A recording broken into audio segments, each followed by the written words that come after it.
Two poems by M. Gent. Legacy. He was almost 58 when he died. Some were shocked, but not many, just enough to make him seem human. His body was a cell where he sat with the poisons. His mind was a cell where he swam and composed lyrics for his son. Some called him lost or shrank from him when they caught the dry tinge on his breath. But everyone who fell into him came up with their eyes open. He made sure his son would be comfortable, finding it easier to give anonymously and without blame. He left him various riches, property, liquid assets, family treasures, etc., and a small silver chip, roughly the size of a dollar coin, with two letters on one side, A. If a father is meant to teach his son about life, then here endeth the lesson. Personality. Your room is a vast arena where cultures clash and compete for my attention. As you talk on the phone, I wander around, head cocked at some ridiculous angle to read book titles, or neck straining to study a picture hung high on the wall. Beads, earrings, ornaments, film, scotch tape, magazines, doodles, plants, paintbrushes, perfumes, psychedelic speakers, etc., etc. If a person's room is a reflection of their personality, then I'm in trouble. My lease runs out next month.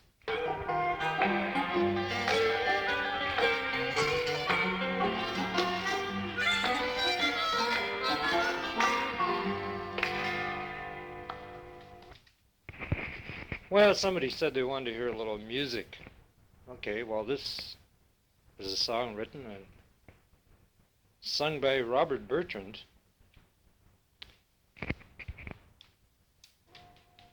Use the ham.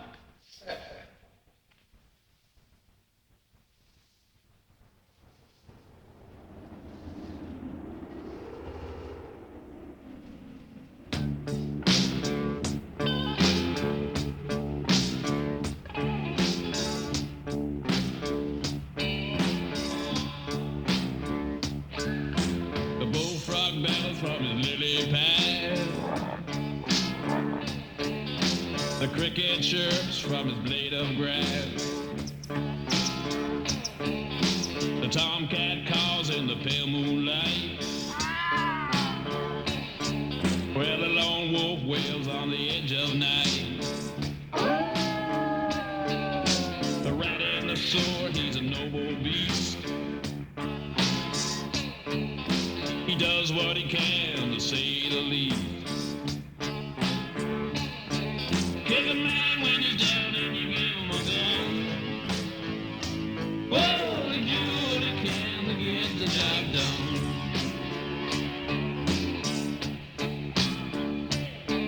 Well, they put you in an orphanage when you're two. When you get a little older, they put you in a zoo. Put you out on the street when you're 17. Educated to be crooked, deceitful, and mean. Kick a man when he's down, then you give him a gun. Well, you do what you can to get the job done.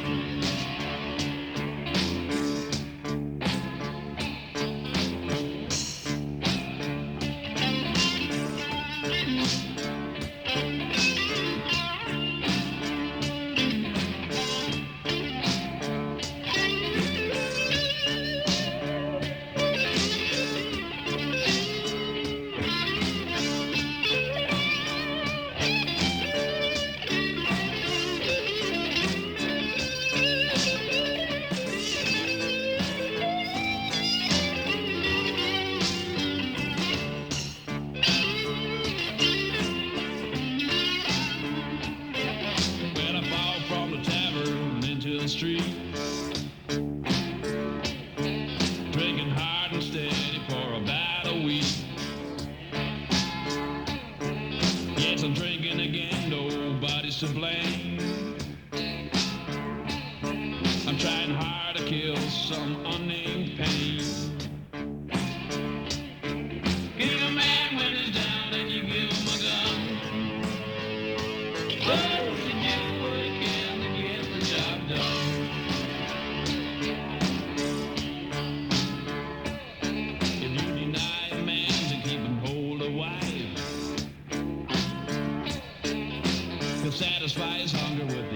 the night. If you show him how you live in a Disney dream, he shows you a house of horrors where he just been. Give a man when he's down, then you give him a gun. You pick you up from the rooftop one by one.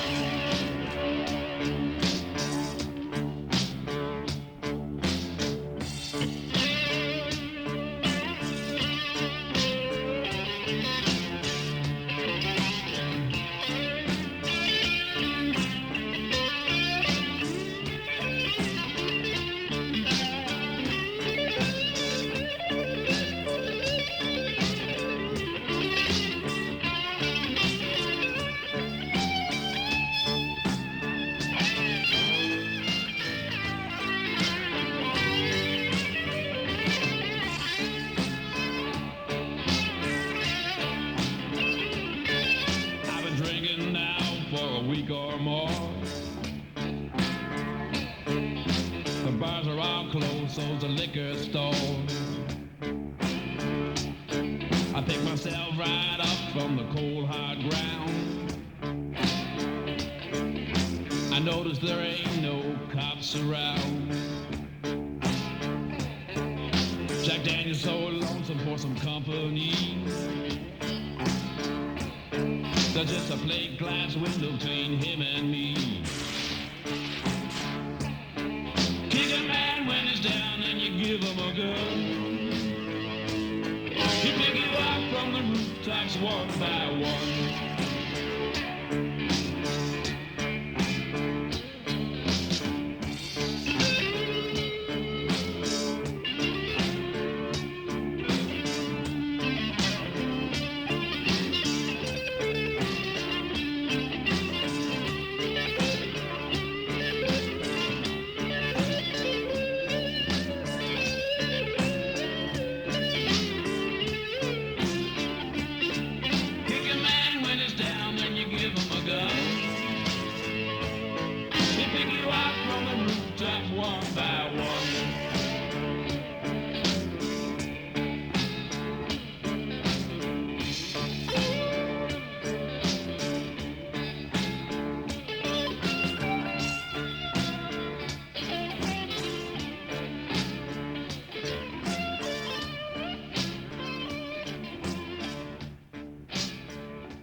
Well, now, for all you movers and shakers on Parliament Hill, we have a story by Apolitical.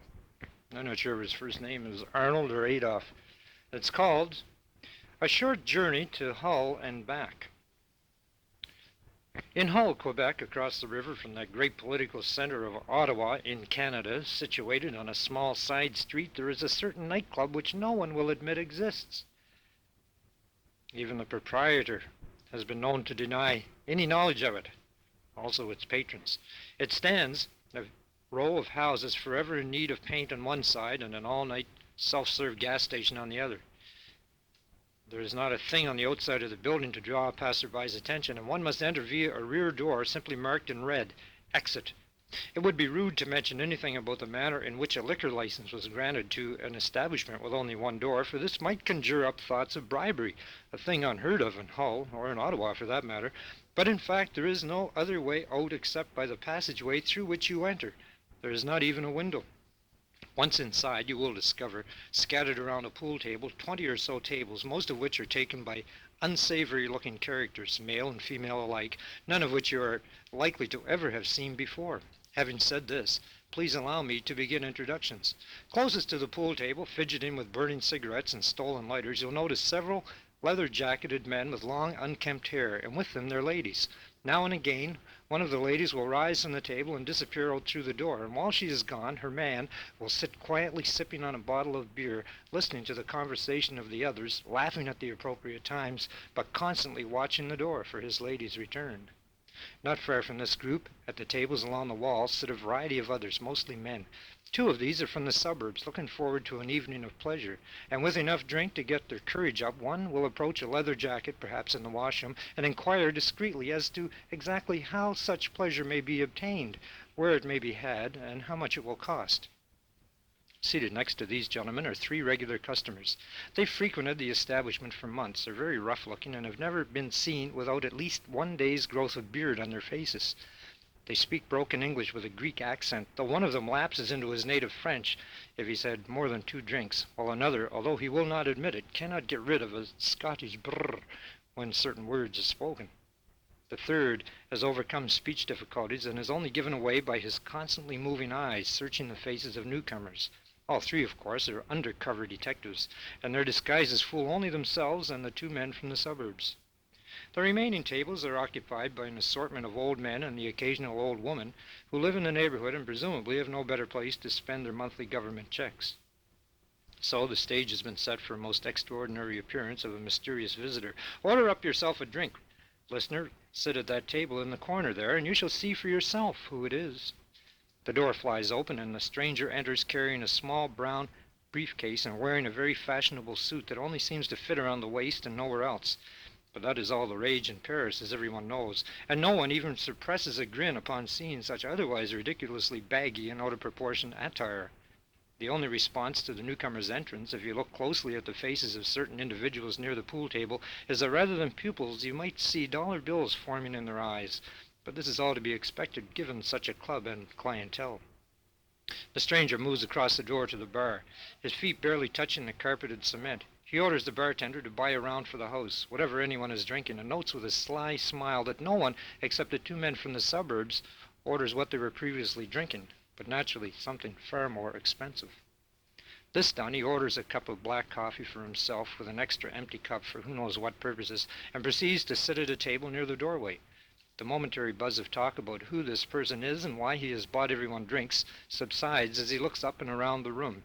His eyes are darker than lumps of coal and seem to burn with a strange red fire in the center of them.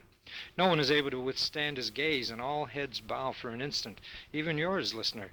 But the instant you look down at your table, the strange eyes are forgotten, and only the memory of someone having bought the house a free round remains in your head, in your mind, stuck there like a lump in the throat you cannot get rid of. No one watches as the man with the burning eyes pours a portion of his coffee into the empty cup. No one sees him reach down and open his brown bag and take out a certain vial, then put a drop of its contents into one of the cups. Everyone has gone back to whatever mischief they have been up to before he entered. In fact, they do not recognize or realize what has taken place at all. Even the bartender is befuddled and cannot remember who bought the drinks. It may have been John, he says to himself, but no, John's shipment hadn't come in yet, had it? And there hadn't been time to move it, surely. Henri? Ah, the stranger by the door. The bartender suddenly remembers. That's who it was. I wonder who he is. He looks so familiar, but not in those atrocious clothes. Then, as if his very thought had been heard by the stranger, an odd thing happens. The tip the stranger had left on the ledge of the bar, a $10 bill, began to slowly move toward the cash register. The bartender's eyes follow it in disbelief as it climbs to the keyboard and hops onto no sale, punches it, then leaps into the $10 bill slot. The bartender's eyes went wide and his face turned white as 2 $5 bills crawled up out of the till and slid over onto the bar itself, one ripping itself into shreds while the other gaily dove off the edge and floated across to the stranger's table, where it scuttled beneath an ashtray and finally lay still. Shaking his head in astonishment, the bartender picked up the shredded $5 bill and stared blankly at it, said a silent Hail Mary, and stuffed it into his pocket, thinking later to tape it all together, and slammed the cash register door shut. It was at this point that a scream came from across the room, and a table was almost knocked over by the excitement caused by the finding of a small purple worm in the bottom of a glass of vermouth ordered by Sarah, one of the girls. No one at all noticed a cup raised into the air by itself and being drained of its contents and set softly back onto a table near the door. "Ah," said the stranger to no one noticeable, "I believe it's time to play a little pool." And having said so, he stood up and proceeded toward the table, where at once the fellow stacking the balls elbowed him away, saying, "Your name's not on the board, friend." "But yes, it is," said the man with the designer clothes. "You've only got to look and see for yourself that it is." And sure enough, a new and frightening name was neatly printed on the blackboard. Surely the listener saw it too. There's no need to mention it here. Are you certain? Very well. But it must be stated that not everyone read the same words. Didn't you see how horrified Jeanette Marie looked when she glanced at the board, or the ugly glare of Jacques? Well, you and I are fortunate to have perhaps cleaner consciences than some. The stranger disregarded the gasps and oohs and ahs of the patrons and proceeded to remove what appeared to be a pen from his vest pocket. He twisted it, and it grew longer and thicker until, lo and behold, there was an official-sized cue stick in his hands. It's no wonder nobody wanted to play against him. Obviously, he was a master. Not even the fellow who had not wanted to give up the table would play. Sacrement, he said, the man is a devil, and backed away from the table, spilling 2 glasses of beer in the process, his rear end bumping into a man who was standing, his eyes bugged out, trying to balance what he saw with his own reality, the 2 glasses of beer already tipped and leaking yellow onto the floor and down his pants into his boots. The coffee cup floated over to the master and clinked against the cue stick. Ah, cereal! Another drop! Very well, but you must play for it. With that, the cup gently laid itself on a table in front of one of the girls, who shrieked. Then a pool cue held by a previous player slipped out of his fingers as if someone had tugged on it, and a voice, squeaky and a bit shrill, like a record being played at a too fast speed, was heard to ask, "Shall I break, or would you like to?" Whereupon the master replied, "Not only may you break, but I'll spot you 3 balls."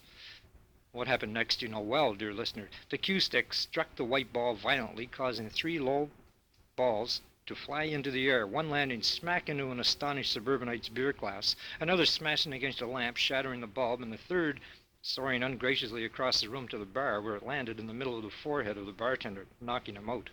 "Well," said the squeaky voice, "there goes the 3 balls. Is it still my turn?" "Go ahead," said the master. The cue stick swung up into the air and came down upon the white ball with such force that everyone in the room lowered their heads, not wanting to share the bartender's fate. "Why, Christ," said one of the girls, "I think I'll go outside for a while." She got up and half ran toward the exit, stopped in her tracks, and stood as still as a statue. "Very good, cereal," said the master. "But didn't you tell them the door is locked in any case, and that no one is permitted to leave?" At this, 3 or 4 of the leather-jacketed young men attempted to get up from their chairs, either to attack the master or to run for the door and check whether or not he was telling the truth. They found, however, they could not budge from their places, as if they had been crazy glued down. "Ah," said Cereal, "a captive audience. Place your bets, ladies. Over here, gentlemen. Put your money on the table here. Move those ashtrays, you dummy. What? You refuse? You are a dummy." And the man instantly turned into a department store mannequin, shaved head and all, and quite naked. "Now," shouted Cereal, the voice without a body, quite enjoying this, "place your bets in front of the dummy." Everyone, as you know, turned their pockets inside out and threw whatever was in them onto the table. Money, clips, coins, marijuana seeds, trinkets, stolen lighters, cigarettes, $20 bills, rings, watches, you name it. "So there's my necklace, you bastard," shouted one of the men to one of the others. "And my watch," yelled another. "My comb." This yelling would have gone on all night, since no one could get up to attack the other, but the sudden rapping of a cue stick on the tabletop settled everyone down. "Now place your bets," said the squeaky voice. "Who'll bet on whom? You over by the wall, you 3 policemen. Is gambling illegal here? Isn't it? Arrest these people. Police, do your duty." The 3 policemen, however, could not move either. Cereal had obviously forgotten this. Well, he was never incredibly intelligent. The master couldn't vouch for that. "Just what's going on here?" asked one of the detectives, shouting to make himself heard. "Who's in charge? Why can't anyone move?" "They've slipped drugs into our beer," said one of his friends, pouring the rest of his glass onto the floor. "They're trying to make us think we're crazy." "Then we're discovered," yelled the third. "Quiet," commanded Cereal. "The master's in deep concentration. Don't speak until he shoots." It was true. The master was studying the layout of the pool table, his head bent low over it, the pen-turned cue stick between his fingers, moving back and forth, back and forth. Click! Bang, bang, bang, bang, bang, bang, bang. All 12 remaining balls bounced over the sides of the table onto the floor, bouncing higher and higher, moving out across the room onto the tables, 1 for each table. Some of the balls taking up 2 tables, bouncing back and forth from one to the other, bouncing, bouncing. There seemed no end to their ability to do this. One would think gravity would have had something to do about slowing them down, but no, gravity too was suspended in this place where all other laws were normally suspended anyway. It seemed fitting, but wait, what was happening now? The master's clothes were changing. His entire form was altering. A cloud of mist swirled around him, and his whole appearance took on that of a more familiar one. "Pierre!" shouted the crowd. "It's Pierre!"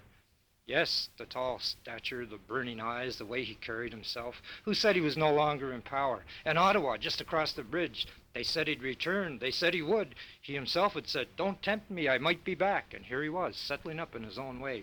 "Shall I stop the balls, boss?" asked Cereal. No, I do not think that is necessary," said the master, for although he was now seen as someone known as Pierre, he was still the master. "But let them go on bouncing a while," he said. "Let them remind these people that they are still subjects, that they must still serve someone." Let them watch the pretty balls. Ah, but maybe one color is not enough. The balls began switching places, jumping from table to table as if the tables themselves were in the hands of a juggler gone mad. Everyone was getting dizzy but couldn't take their eyes from the balls. One of the men fainted and a girl began to laugh. The ball that had been in front of the fellow who'd fainted immediately bounced over to the girl and struck her squarely on top of the head, just hard enough to make her stop laughing, whereupon Serial started roaring with laughter, doubling up, his hands holding his sides, though of course no one could see him. It was just as well, for Serial, in reality, was a large brown rat, about the size of a French poodle. His eyes were green, his teeth a sickly yellow, and his coat had about as much gloss to it as the tops of the Parliament buildings across the river. As a matter of fact, he lived in that river, and several unnameable things or parts thereof happened to be stuck in the hairier portions of his body. Yes, it was lucky no one could see him, for they might have laughed at his blue jacket and turquoise hat, and especially at the fact he wore no pants, and had on 2 different colored sneakers, neither of which fit. At this point, dear listener, do you remember the ball that nearly landed in your drambuie? Your mind faded from your body, and you passed out at that point. You don't even remember getting home, back to the capital, do you? Well, it doesn't matter. Needless to say, your vote in the House next afternoon saved the day. Capital punishment indeed. Who do these jokers think they're acting on behalf of? The devil? God? The master? Pierre? But it doesn't matter. Now that they've turned against yet another of their promises, they'll soon be out looking for more respectable jobs. What an uproar you caused when you changed your mind in mid-speech. How they jeered when you told them, oh, so casually, that you were leaving politics forever and were going to devote the rest of your lifetime to carrying on the work of Pierre, who, incidentally, wasn't there that night. It was only an illusion, you see. After all, wasn't it the master's establishment, and wasn't he able to do as he wished? It wasn't as if he had never been there before. And to think no one will ever remember. That's right, after the night was finished, after Serial put everyone to sleep with a drop of his master's vial of serum, they all woke up in the morning reformed. Yes, yes, you may spell that any way you wish, or take any meaning you like, but whatever way you take it, they all woke up in the morning like newborn babes. Jacques married Brenda, and Henri stopped dealing drugs. Even John and Marie ran away together. Imagine! The 3 policemen turned in their badges, too. One of them drives a cab now. The other 2 have gone into partnership, a hot dog stand in Market Square. Can you beat that? And the others, why, they're all good citizens. Even the old men and women have changed. They no longer sit and drink every day, complaining about how rough life is under such and such a type of government. No, no, they're out there campaigning every day, even on Saturdays, telling people to give the government a chance. They're only doing what they have light to see by to do, after all. It's not as if they're out to get anyone. Don't complain, citizens. Things are worse on the other side of the river. Look at what's happening to the reporters in the press gallery, for instance. They've all gone out to work for underground newspapers. The ladder of success is collapsing. All the rungs are rotting out right from beneath their feet. Well, who was the master? Who is the master, you mean? My, I'm not going to tell you if you're in such a state that you think he, or was it a she, only exists in your imagination or on the dark patches of the white of a page. Oh, listener, and here I thought you were following me all along, while you too are just a fabrication of the master's thought, a pawn in a game you think you invented. Wait, no, don't go away. I'm not being harsh with you. Let me tell you the truth. The building doesn't exist. There is no such bar, no such people, and no master. No floating cups or cue sticks, no bouncing balls. All of it's a lie, everything. We're all imagining things. That's why no one will ever admit it exists. It doesn't. Does this make you happy? Are you satisfied with that explanation? After all, this is only a story, a little piece of fiction. It's nothing really, a speck in the horizon, a cloud that will disappear after a time, rather like Serial. It's all a fantasy, dear listener, like you. Yes, like Pierre, like the Houses of Parliament with their rotting ceilings, their jet planes to nowhere, and ideas of grandeur. Everybody knows who rules the world, yet people are satisfied with thinking they rule a city, a country. I give up. What left is there for me to say? Nothing. I repeat, there is nothing left. And due to that remarkable circumstance, I shall not attempt to say it. I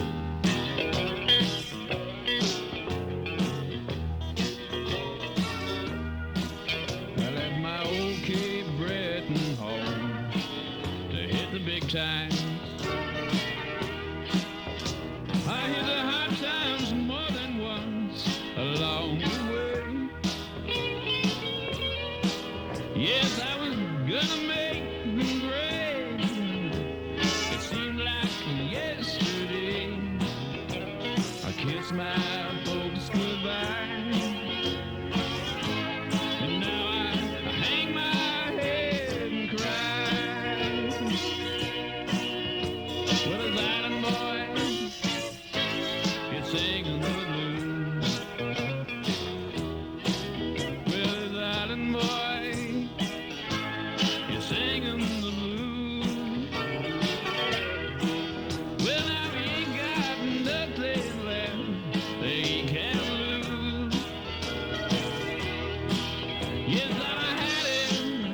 gone, you see. Ain't nothing you can take from me. There's nothing left to give. There's hardly a reason left to live. Oh no. And it's hiding boy, he's singing the blues.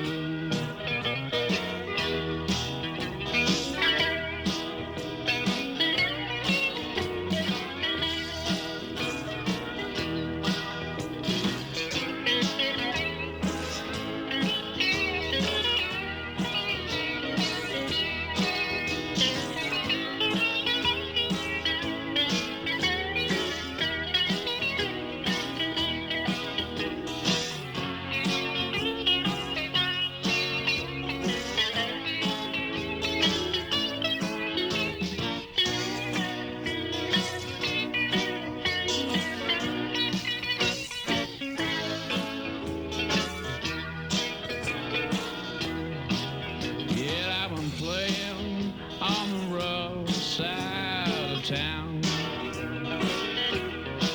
Yes, and it really has begun to get me down.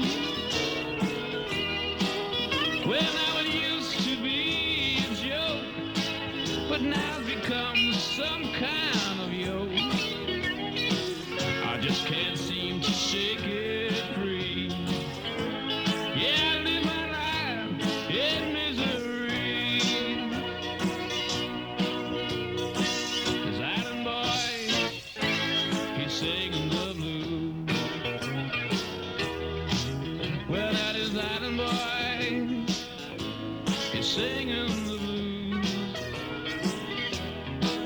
Well, now he ain't got nothing left that he can lose. Yes, all I had is gone, you see. There's nothing you can take from me. There's nothing left to give. Hardly a reason left to live. Oh yeah. And this island boy, he's singing the blues. I said this island boy, he's singing the blues. You know this island boy, he's singing the blues.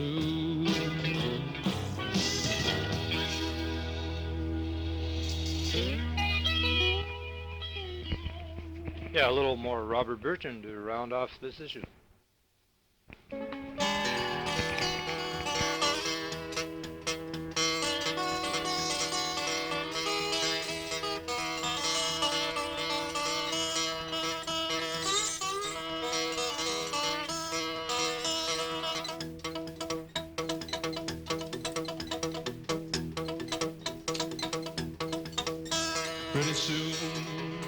Pretty soon, I'll be ready for the road. Grab my guitar and my case, and I'll hit that golden road. Now you can put me down, yes, a good man he will rise. I've been leaving this old town for bluer, better skies. Well, my papa, he told me, son. This edition of Drift should be the final one on tape. It looks that way anyway, as we're in the process of acquiring a small printing press, which hopefully works. And our East Coast promo man, J.M. Neal, tells me he has a new computer that needs input. Well, let's wait and see what number 9 might look like. If I get film for the 8mm camera, maybe it'll turn into a movie. Who knows? First up, without further ado, is a short story by T. Angle, which I will read. He seems to be unavailable. It's called Fields of Flowers. Is it a person's environment that makes him dull-witted, or is it simply his ridiculous nature? How often I've wished to know the answer, because then it would have something to tell people when they ask, "What's the matter, you blockhead? What is it that's wrong with you?" It isn't that I purposely try to act stupid. The saints all know I don't. But each time, nonetheless, I end up asking that same question. It's become an obsession, searching for the reason behind my behavior. Take, for example, what happened last Wednesday. It was just getting dark and people were being spewed up out of the subway system going home from their jobs when it occurred to me that since these same people rode the rails so often, well, at least twice a day, 5, sometimes 6 days a week, usually 50 weeks every year. "Excuse me, sir," I said, coming up alongside a neatly dressed gentleman carrying a small brown leather attaché case. "I was wondering if, well, do you think the city's transportation system is really adequate? There are so many of you and—" He stared at me wildly as if I had accosted him with a knife or a gun, and without so much as a nod, moved quickly away from me, melting like a piece of warmed ice back into the crowd.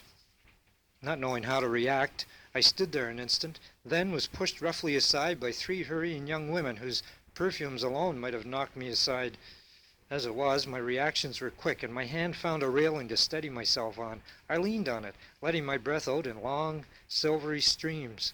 It was certainly getting chilly. The traffic, thicker than a moment before, began moaning. A streetcar slammed to a stop. Inside it, I could see people hanging on to anything within reach. 4 or 5 people with neckties hurried out of the subway exit entrance and shoved their way to the streetcar, which was already overcrowded.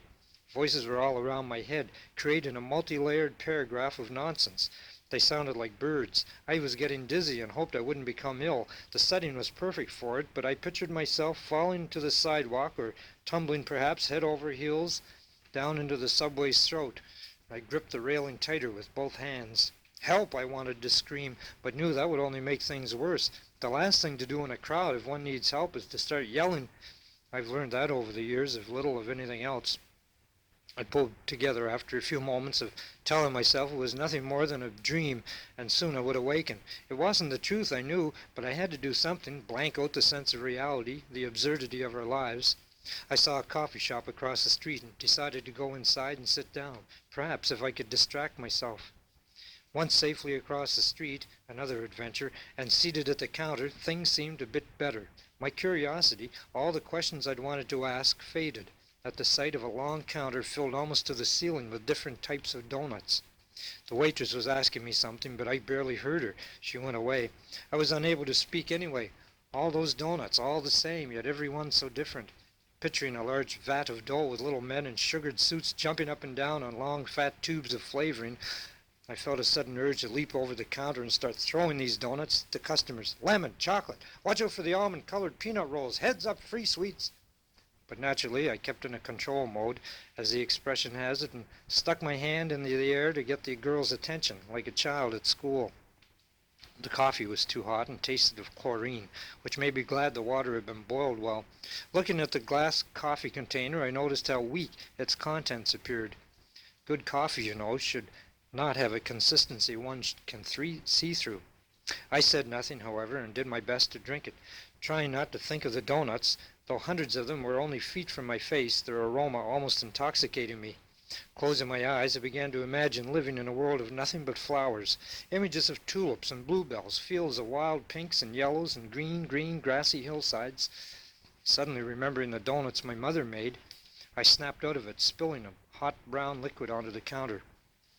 I apologized, though no one noticed. Everyone was preoccupied with their donuts. I requested a rag from the waitress, and she mopped up the mess I'd made. "Are you always so nervous?" the expression in her eyes asked, but she said nothing. I offered her 50 cents for her help, but she pointed to a sign, "No tipping." There were some Chinese people sitting at one of the tables. Their conversation was quite animated. I wonder if they'd noticed me, what I sounded like to them. "Nice day," I blurted out, catching the eye of one of them. She looked away. Could it be she thought I was being fresh? No, I went on. I was simply saying that it is a pleasant sort of... This would never do, I thought, glancing out the window at the crowds and the vehicles all jostling for position. More speed, out of the way, you nitwit." "Well, if you look up," I said, "there are large cumulus formations to the west." This was boring to her, obviously, embarrassing her. She turned away, speaking to one of her companions in a Cantonese dialect. He leaned toward her, then turned to me. "Is something wrong?" he asked. Maybe he thought I was attempting to be smart. No, I replied. It's just that, well, I wondered and I thought that, well, why does everyone have to do this day after day after day? I mean, look at them. I stood up, pointed my finger beyond their heads toward the street. It's like this every day, I said. Don't they ever think of anything but hurrying, rushing? It's not good. See the expressions on their faces? None of them are happy, are they? Where are they off to now? Won't they be back in the morning at 8 o'clock sharp? Their brains will never be anything but instruments of whatever it is they're building. And what are they building? Something to die in or because of? Why? But even as I spoke, the Chinese party was rising from their table, getting set to leave. The man who had asked me if something was wrong stared at me, scowling. The lady tugged at his coat while the others tried to ignore my presence. Once again I was making a spectacle of myself, but why should it matter? Nothing seemed to matter to this bunch, to anyone. "Hey, Bud," came a voice in the corner of the room. "Better get the legs working. Finish up your coffee and go. Don't need your kind here. Just threw out another nut." I didn't look and pushed the cup away, placed 50 cents next to it, and went outside again. I stared at the sky and wished it would do something, envisioning an escalator falling at my feet, or a moment of suspended gravity, anything to relieve the monotony. I went home, taking side streets. All of the houses were alike. Their colors, though different in shades, all had the same blandness about them, the same lack of feeling, of character. What an atmosphere, I thought. What an expensive way to discolor a world. So I arrived home no better off, no wiser than before. The environment was so much the same as always, I wondered if it might have somehow become more so than usual. But that was last Wednesday, and here it is Monday again. And I'm as stupidly plodding through life as before. Why I'm unable to react as others, I still have no idea. Why can't I interrelate, commune with them? Where is it we are going? Where is it we come from? Where are we? That's all I want to know, really. It must be that everyone else knows and I don't. How can I be so out of touch? I know what I see. Is that it? My perceptions are all off kilter, but the fields of flowers, if they exist in my mind. The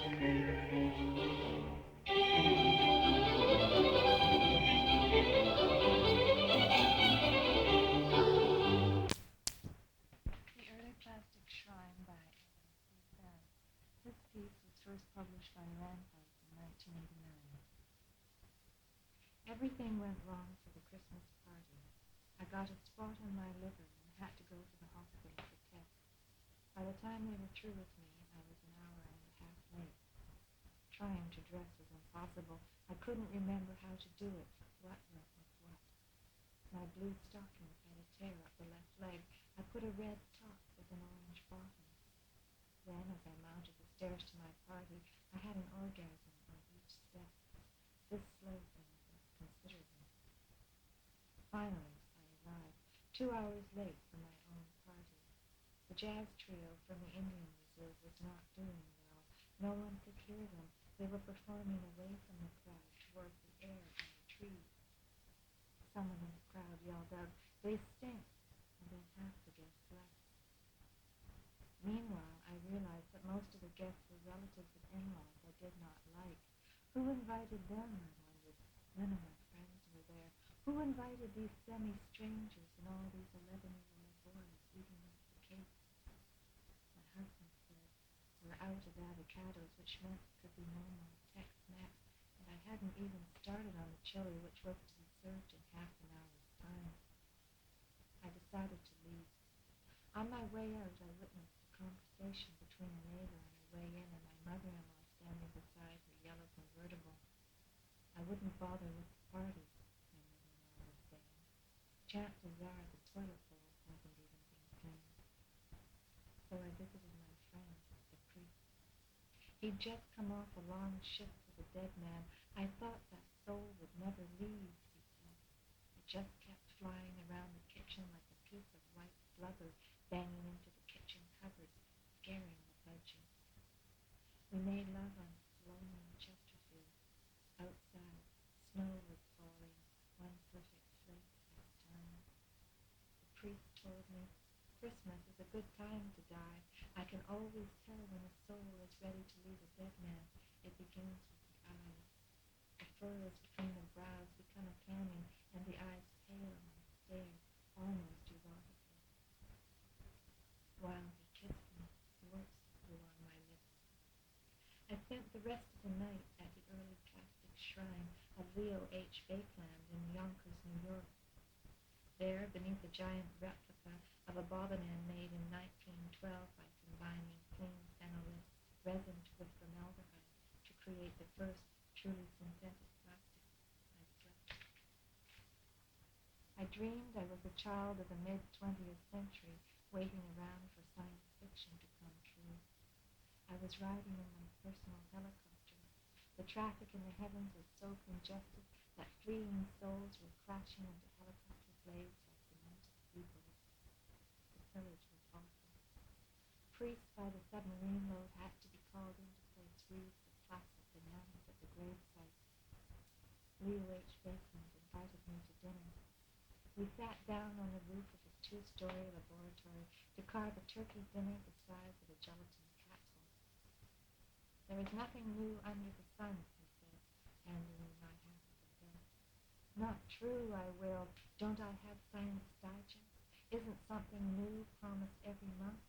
And right here, beside the ad for fiber optics, doesn't it promise new world, new science? New things are treacherous, said Leo H. Bakeland. Newly invented things, insisting on the future. Possibly we could have done with it classic. Suddenly I was having a nightmare. It was frightening to think of living on without some wonderful anticipation, some happy surprise, some new gadget. I stood at the end of a long black tunnel and shouted to my friend, the priest, and to Leo H. Bakeland.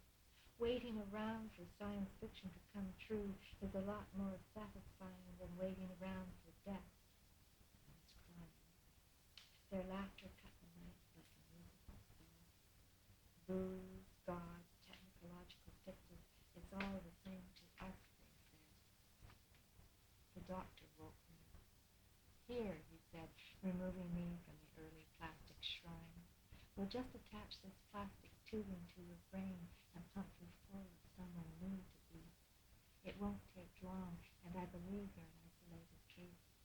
I don't believe that what you've got is easily transmitted. You'll be back at your party in no time. Uh-oh, correction time. At the beginning of this tape, I said it would be the final time I'd use the sound instead of print. Well, that ain't exactly the truth, folks. At the moment, there are 2, maybe 3 more tapes in the works. The aim now is to raise the quality, which means I'll have to stop using these 3 for $1 made-in-China tape cassettes, eh? Oh, well. So if anyone has any extras, it sure would be appreciated if you sent them to cell number 424, 280 Dundas East, Toronto, Canada, M5A3W1. Now, back to what's next.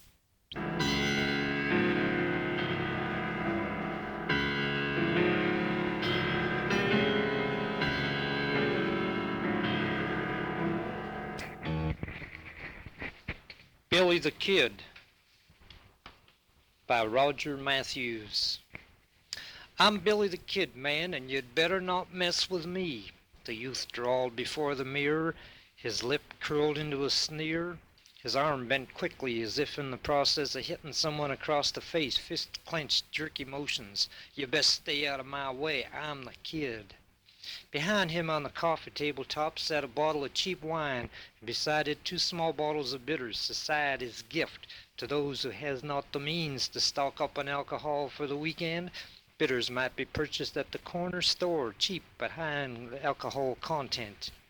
Billy the Kid walked slowly away from the mirror, looking over his shoulder, checking to see whether or not he looked rough and mean enough to chance going downstairs into the room and house kitchen and open the refrigerator door and take a piece of the bologna sandwich he had seen Terry put there an hour and a half ago. Billy the Kid didn't pray, but if he had, it would only have been that the sandwich might still be there, resting on the rusted tray, and that Terry had gone to the corner bar as he had said he might. The performance in front of the mirror was to reassure himself that no matter whether the maker of the sandwich was out or not, it would be all right to go down and take it anyway, because everybody was afraid of Billy the Kid, and he might beat them up or shoot them, or, if he didn't have his 6-gun with him, he always carried a knife, and when he stomped his cowboy boots on the wooden stairs leading to the second-floor hall and the kitchen, everybody would know that he was coming and was in a surly mood, and they'd get out of his way, so that would be that. No one messed with the kid, and later, if he was questioned, he could say, "No, man, I never ate your lousy bologna sandwich. You always accuse me of doing things I never do. You better talk to me when you're straight, man. I know you've been drinking. I can smell that there cheap wine you drink. So don't tell me your problems. You probably ate it yourself and you forgot. I had a drink of water, but I never touched your food, man. Don't lay that on me." Billy the Kid stomped down the stairs and, discovering he was alone in the kitchen, opened the fridge door and took the sandwich. He ripped it in half and stuffed one piece into his mouth, then he put the other piece back. An hour and 2 drinks of the cheap wine later, he returned and ate the other half, figuring if Terry hadn't noticed it by now, he was stupid, or if Terry had noticed it, he had probably been afraid to eat the remaining piece himself, knowing that the kid had dared once more invade his privacy. So for the second time that evening there was the sound of boots clomping down the steps and then back up. The kid was on the telephone. He had placed an advertisement in the personal column of the newspaper saying that he was alone and needed a woman who would understand him. When the phone rang, and he had purposely turned up the volume of the ringing so that others in the house might know, if they cared to, that he was getting responses to the ad, he let it ring 6 times before answering it. "Hello," he finally said. "What do you want?" The voice at the other end mentioned seeing the advertisement and, being intrigued at such a plain, down-to-earth way of expressing oneself, she had decided to call and see for herself if the advertiser was on the level. "I'm always on the level," said Billy. "Come on over and find out for yourself." He gave her the address, and she arrived within the hour. She herself had been feeling a little on the lonesome side, and if the truth be told, the real reason she had dialed his number and not someone else's was because the first 3 digits were the same as hers, and so she knew the advertiser would not live far from where she lived. Billy the Kid, meanwhile, combed down his hair and tidied up his room, dusting off the coffee table top and wiping away the rings of wet wine from the glass he had been using that had tipped over earlier, sometime between eating the 2 pieces of the sandwich belonging to Terry, who had left it, the kid assumed, for him, perhaps as some kind of a peace offering. There had been a little trouble in the hallway leading to the kitchen the night before, the kid suddenly remembered. He rolled his eyes up and away from the mirror and stared into the air for a moment, his brows knitted in deep thought. "Oh, yeah," he said quietly, as if there was someone standing right next to him. "That dumb broad's husband come up to the 2nd floor and started mouthing off to my friend Terry, and I had to go down and straighten everything out. Terry got mad and told me to mind my own business. He never understands, man, never. All I was trying to do is keep him from getting hurt. He's my buddy." The girl's name was Dolores, and she looked as if she had just stepped out of a time machine which had picked her up at an Elvis Presley concert early, maybe 1957. She chewed gum and her hair was stringy, and she wore too much makeup, a tight skirt, and a red sweater that looked as if it had been poured onto her body. Billy the Kid's eyes lit up slightly, and they didn't do that very often. Usually they were dull and smoldering with some strange hatred even the kid at times didn't understand. He was lounging on the sofa, his feet on the coffee table top, when she knocked at the door. He had purposely shut it, but not tight, just tight enough to give him warning if someone was about to enter, for with the door not closed tightly he could hear the squeaking on the stairs. A mouse would not have been able to get up those steps without his noticing. He had trained his ears for attacks in the night. He kept a bread knife beneath his pillow for such, although none had ever occurred, but he told himself it could be one of those nights. The air in the room was smoky and stale and reeked of the cheap wine. He had not bothered to put the bottles of bitters away, but when he saw Dolores standing in the doorway, he moved one foot so that his big boots might cover them. He didn't want her to see them, not yet. "You're my girl," he said. "Come on over here and sit down," he said. "You're my girl tonight. I got a lot of girls, but you're her tonight. Maybe forever. I don't know. Could be. Come on and sit."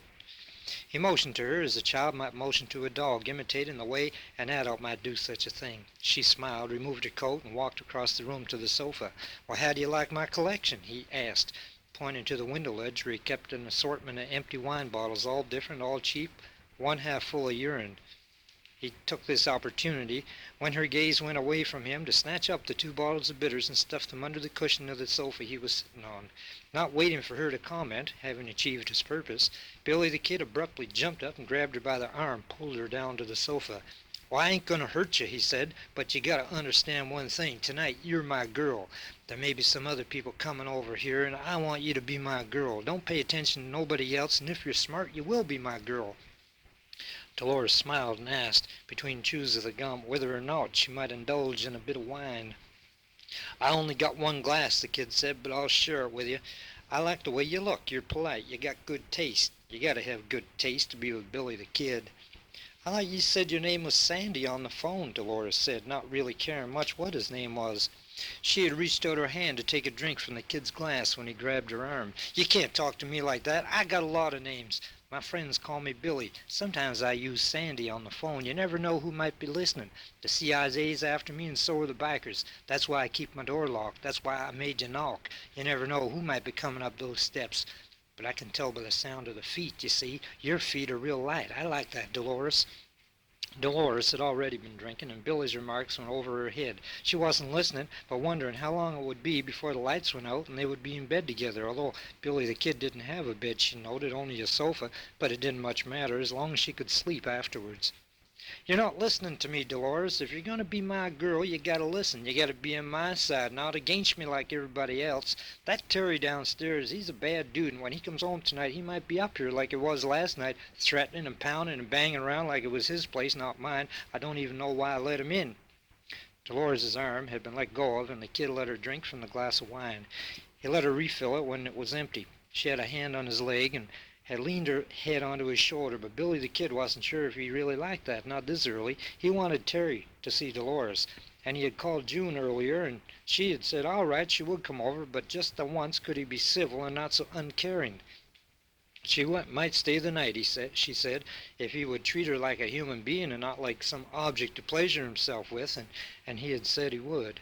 He apologized and told her he was getting some good wine, not the cheap stuff, but really good stuff, and asked if she had $10 to loan him until tomorrow. She said she'd be over about 11 o'clock, and she'd bring the $10 and hoped he would save some wine for her. At 15 minutes to 11, the kid heard the downstairs front door open and close, and he could tell it was not Terry or that idiot Jake who never seemed to acknowledge his existence. He knew it was June because of the way the door closed, real quiet-like. "Shut the door, Dolores," he said, and she got up and shut it. "Lock it," he said, and she locked it. A moment later there was a rapping at the door, and Billy the Kid told Dolores to get up and answer it. She had just made herself comfortable, but she realized that whoever it was would not go away, especially when she heard a female voice ask, "Sandy, open the door. I know you're in there." And so Dolores got up again and opened the door. The story in the newspaper said that the dead man's body was found in the hall by a neighbor who had come to loan money to someone at the house, and that the body of a Dolores Hartford was found in the room of the dead man. The newspapers, however, did not get their facts straight. The truth was that Terry McLean had been home all night nursing a slow-burning urge to do violence to one Alexander Rutledge. The truth also was not known about the removal of a female body from the third floor to a second-floor room. The reporters and the police did not realize that Terry McLean was slightly jealous of Alexander Rutledge. Neither did they know that June Bartlett, the neighbor who had arrived in an inconvenient moment, the exact time of the murder-suicide, in fact, was deeply in love with Billy the Kid, and so had aided in the cleaning up of the result of the mutual frustration and anger of she and the kid. It was, after all, only a murder in a rooming house, one that had a poor reputation at that, and since there was no one left to urge that charges be brought against anyone, it was left at that. The police, finding 2 empty bottles of bitters in the room of Terry McLean, believed the story given by the 2 remaining survivors, Sandy and June. Sandy showed them the $10 bill.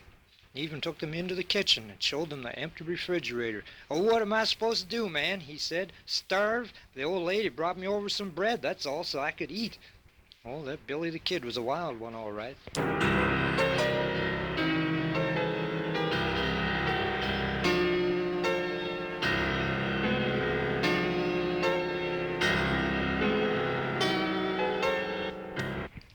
Dispatch by Dwight E. Humphreys.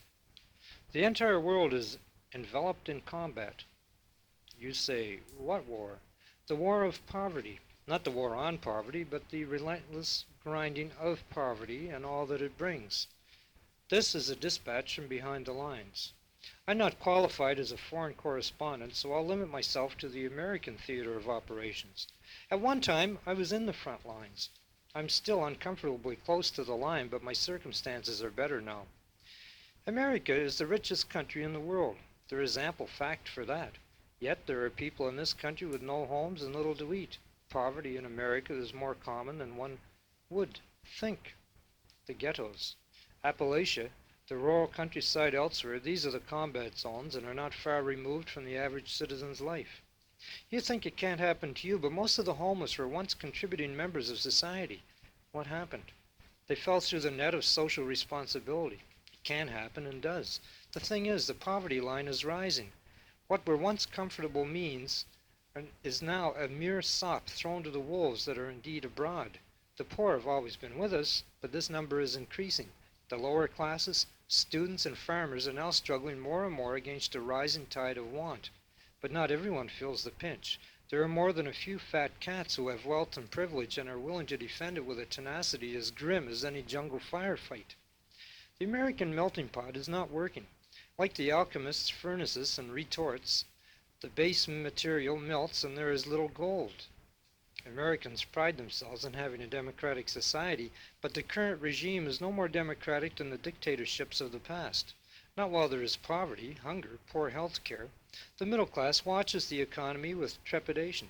It is widely seen that what was once adequate finances is now being consumed at an alarming rate by a machine upon which the rich ride with little heed. The well-off are uncomfortable about the increasing number of poor. Gosh, Mabel, let's pray they go away. Gee, it's just not fun anymore to keep up with the Joneses. The poor will not go away. There will be increasing tension. The parallels of Germany between the wars and the U.S. of today are growing increasingly closer. I predict in the future there will be war between the haves and the have-nots. It will be bloody, and this country will be torn apart while politicians grapple to fill the vacuum at the top. Combat is already taking place in the low-rent districts. Witness all the weekend drunken violence. Having no other way of releasing hostility and misery, the poor take it out on each other. The anger is there. It is truly frightening that someone may rise with the clarity of vision and demonic energy to harness all the fury beneath the surface. It can happen here. The race riots of the 50s and 60s, and even earlier, were the first skirmishes of the war. The largely white middle class were horrified when the journalists, largely white and middle class, reported there were pissed-off niggers with guns and Molotov cocktails burning the inner city. The anger had not ebbed. The anger has not ebbed and continues just as strong. The establishment of this country has bated breath, and it is not likely Watson, Detroit will happen again as isolated occurrences. For the poor, it is logical to hate the immediate surroundings, the walls that close in on one, the grime, the poor food. Thus the poor destroy their environments whose flora and fauna is grass struggling in vacant lots, mangy curs, tattered cats, and wharf rats the size of some chihuahuas. The average ghetto dweller cannot conceive of wide lawns and tree-shaded walks. The suburbs are another country entirely. The riots, despite what the silent majority thinks, were not the acts of provocateurs, but a spontaneous outpouring of dissatisfaction. Had they been truly organized, the suburbs would have burnt as well.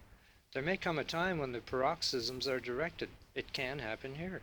You say the police and military can handle it. Shoot them like the dogs they are. But wait, the average soldier and police officer will probably be as strapped for funds as the opponents facing the riot batons.